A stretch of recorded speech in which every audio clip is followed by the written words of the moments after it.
all he needs. That's all he needs. And again, you could get away like the Chiefs were getting away with kind of a weak offensive line at times here because they had a guy like Mahomes here. But then how did that help them in the Super Bowl? Well, again, that you went up against a far better pass rush and he's running for his life in the Super Bowl. Yeah. But again, they did get there. So. Yeah. I mean, they didn't win it, but I think obviously. Again, I do kind of look at mock drafts a little bit just to kind of see what everybody thinks. A lot of them have, like a pass rusher. I think was that guy from a pass rusher from Florida, that Quiddy or something. Yep, I know you're talking about. I don't know. I don't quite remember where he went from. I don't. They have remember him going there. Yeah. They had, I think, somebody threw like a defensive back out there, which would be, par for the course. I think for Spielman and Zimmer to draft a defensive back there. They shouldn't. I don't think. You should draft offensive line. You should draft offensive line or pass rushing. Edge pass rushers. Yep. But, I think the Vikings are in a far better state here with getting a lot of their guys back healthy. And, just find consistency. They could easily compete with the Packers in the NFC North. Eric, before I let you go real quick on the Vikings. Yep. Let me ask Brian this question real quick. Brian, yes or no question? Straight up, yes or no? No explanation. Jesus. As our resident Packer fan on the show, are you concerned about the Minnesota Vikings this upcoming season? Yeah. Okay. Eric, go ahead with your breakdown. All right, so I'm going to be a little bit more pessimistic as a Minnesota fan. I will say I'll give them a 5 out of 10.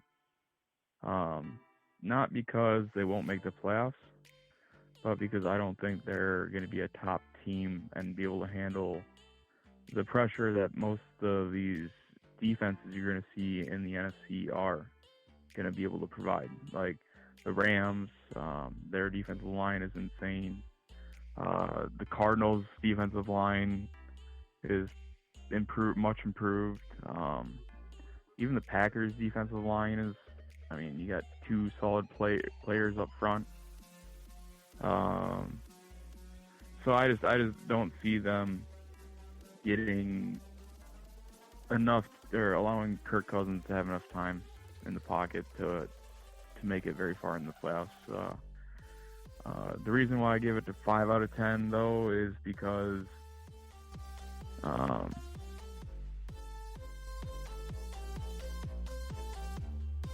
did you just turn the music? What? I don't know. Can you what? All of a sudden the music went way up.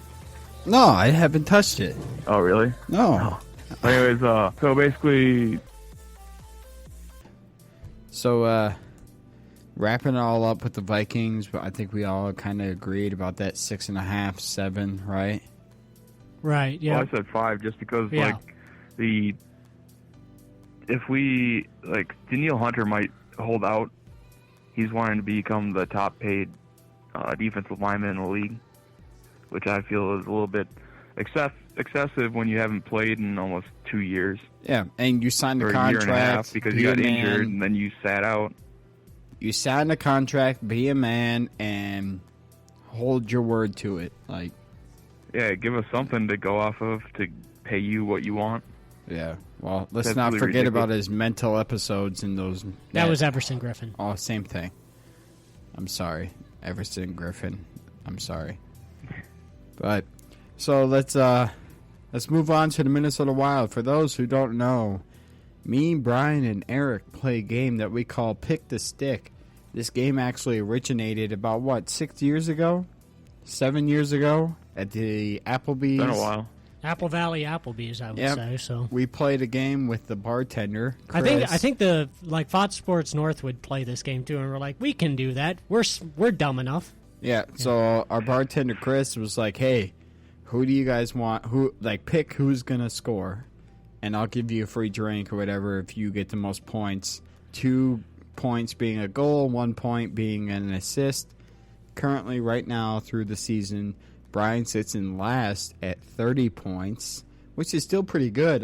30 points right now, if you're a player, 30 points right now at this point of the season, That's respectable. That's good. I'll play. Just ripped a fart here, so. Who hasn't? Yeah, So- but what you're missing is goals count as 2 points. So, Yeah. so goals are 2 Right. points, assists are 1. Yeah, but still 30 points, 2.5 months, 3 months into the season. That's pretty damn Yeah, good. but I would take 15 goals in a season so far. I'd take one. That means I'm a Getting that professional captain's hockey off. player. Yeah. So, Brian, you are last, so we do kind of like a NFL draft type of situation. If you finish last, you draft first. So every wild game, we pick, and the first pick goes to whoever's currently in last. So, Brian, who are you picking? I will be picking the Russian sensation Kirill the Thrill Kaprizov. Yeah. Which, by the way, has been basically the first pick every Yeah, game. basically, Every game. the way that this game is really working out is everybody stay within like 2 points of each other at the last game of the year, and who's ever in last is going to take Kaprizov and has a strong chance to win. Well, So, I mean, if you look at Kirill, he is leading the team in goals with 14. He is second in assists with 17 and 31 total points. In the NHL, a goal and assist count as 1 point. So he is right there. He's top goal scorer, second assists. So yeah, obviously we're going to pick whoever gets first. You're going to go Kaprizov. Yep. Unless he's injured. Yours truly, James, is second with 32 points currently this season. So I'm going to go with our second goal-scoring leader. 12 goals, 7 assists, 19 points. Joel Eriksson Ek, Jee.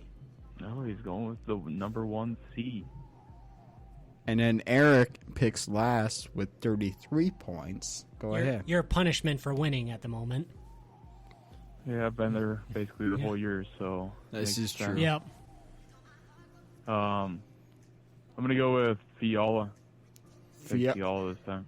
Fiala is third in goals, like seventh in assists. He's got 11 goals, 10 assists, 21 points. He's a -2. Really? Well, it's not uncommon for your goal scorers to be in the minus of that. Well, I because guess. your So, goal scoring line is going up against their goal scoring line. So. Yeah, I get that. But Kirill Kaprizov is a +8. And all your other minus players are Jared Spurgeon, Marcus Johansson, Nick Bonino, Brad Hunt. And I'd say it's more concerning like Bonino and Strum and all them because they are fourth liners. You shouldn't be giving them up. So Yeah, you got to play the body on the fourth line. right. So, yeah, so that's our pick. Brian Kaprizov, me, Joel Eriksson Ek, Erik, Kevin Fiala. Knowing history when we discuss our picks live in person and not over a fucking group chat. So if you're playing at home, everybody pick your fourth liners and your third defensive pairings because that's how it's going to go tonight. No, So, yeah. it's going to be Eric's going to Make get your a goal. fucking hat trick with Fiala. That's what it's going to be.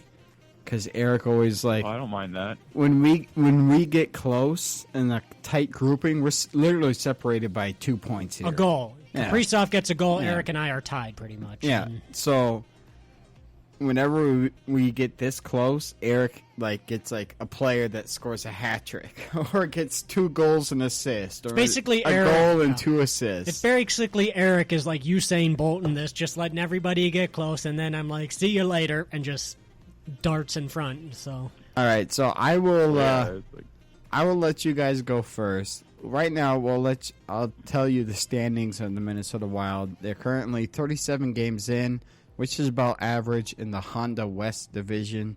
The 2 teams in front of them in the division also played 37 and 38. A couple of teams behind them have played 38, 39, 40 games. So they don't have any games in hand over the people in front of them. They currently sit third, which is the last playoff spot without a wild no, card. incorrect. Oh, yeah, the expanded It's playoffs. 4. So, Expanded, yeah, so Yeah. it's 4, which would be the Arizona Coyotes are in the last spot. which is really fucking weird. Aren't they moving? Especially since their goal differential is minus 11. They've given up 11 more goals than they have scored. It's like the 2017 Twins. They had a minus run differential and made the wild card. So the Wild sit at number 3 in the Honda West division. We do that a lot. At 48 points. We play the Colorado Avalanche tonight, who are first in the Honda West division at 56 points. So even if we win tonight, we're still 6 points behind them for first. That's winning in regulation. If we beat them in regulation, my surprise is the Blues right here are. God, yeah, they're kind of shit. Kind of first team out, wild card, 38 points, fifth in the division. 10 points back. This team's not all that. I didn't think this team, other than maybe like Pietrangelo, like not too different than the one that won the Stanley Cup 2 years ago. You still got. Well, the problem is, look at this goal differential, minus 20. They've given up more. Well, they're on a 7-game losing streak too right now. I see. So 20 more goals than they've scored. So, but this is not the Blues podcast. This is the state of Minnesota sports. So right now, your Minnesota Wild, your favorite team, sits at number 3 in the Honda West division. That's right. This year they sold the naming rights to all the divisions, and we're in the Honda West. Baby needs new shoes. We're sponsored by them. Yeah. So I will go last, but I'll let you, Brian, Eric, who wants to go first? I'll start this off here. All right. So. Brian will start this off. Your breakdown. Give us your score first, and kind of what you've been seeing, what you don't like, what you've been seeing, all that bullshit. Right. All right, so I actually kind of like where the Wild are at as a current team right now. I'll put them at about a 7. You know, right now in the playoff picture, young talent. You know, has been playing well. You know, Kaprizov has been everything we pretty much have hoped for. Hearing about him for years, and first year with the team, again, leading them in points, leading all rookies in points. He is a rookie. I don't care how long he was in Russia. This is his first year in the NHL. Some talking heads, you know, talk and all that. Capo Kakinen has been incredibly solid as another rookie goaltender. Talbot's, you know, again, not, you know, elite by any means here, but solid goalie duo here between the two of them. Greenway's... Well, I don't know, for the last month, he's been really solid. Oh, yeah. Well, yeah, like I said, just incredibly solid goaltender duo we've got right now, and really kind of a relief here, considering it really felt like our Achilles heel the last year or two. So, yeah, Greenway has been playing... I feel like he's been more of a roller coaster this year. Really had a hot streak going, kind of cooled off, and just kind of, you know, sticks back here. But again, you know, Eriksson Ek's been a good goal scorer for us. Fiala's been solid. I do like that Bill Guerin, you know, again, in their current playoff situation here, sitting pretty well in it, has said that he will not sell the farm for a rental player. And it's really solid, because it really, when a GM says that, it makes you know that he's got a plan and we're not going to shift too much from it. But what it also says is that, look, these guys got us in this situation. We're going to let them finish this out here, and we're going to let these guys take us for the ride here for whatever it is. So no major additions, maybe a small addition here along the lines of like what we did with Ian Cole earlier in the year. Get a depth player, essentially, but... yeah, I really like where they're sitting at right now. They've got a plan for now. They got a plan for the future, and very excited to see, you know, the rest of this year and, you know, the next couple of years. So, especially now, you know, Boldy is signed down in Iowa, I think, James. Is that correct? Or, yep, I'm getting a head nod. So, yep. So, first game is tonight. Yep, very high. They're very high on this guy as well. So, yeah, we'll see where it all goes, but I really like where the Minnesota Wild sit. Eric, what do you think? No, I agree. Just because they are so young, I'm going to put them at a 7 too. I was really leaning towards 8, but I just feel like it's going to take a few years to get up to that point. Right now, Kaprizov is just a stud. He makes anybody he's playing with better. Has enough hustle to get back, and and poke check on the defensive aspect of the game and